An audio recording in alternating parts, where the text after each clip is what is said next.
আসসালামু আলাইকুম রহমতুল্লাহ। তেলের তেলেস্মাতি চলছে সারা বিশ্বে।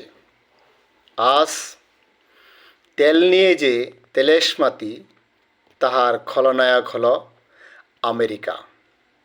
সারা বিশ্বের মানুষদের যে দুর্ভোগ চলছে তেল নিয়ে, তাহার কোনো দরকারই ছিল না। যেহেতু তেলের রাজ্য মধ্যপ্রাচ্য, তবে কেন জেনে শুনে ওইখানে আজ অশান্তি তৈরি করল আমেরিকা।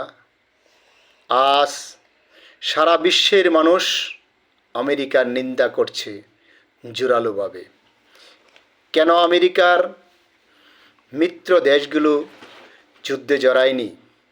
কারণ তারা জানে এটা অন্যায় যুদ্ধ, আর এতে বিশ্বের মানুষগুলো ভোগান্তিতে পড়বে।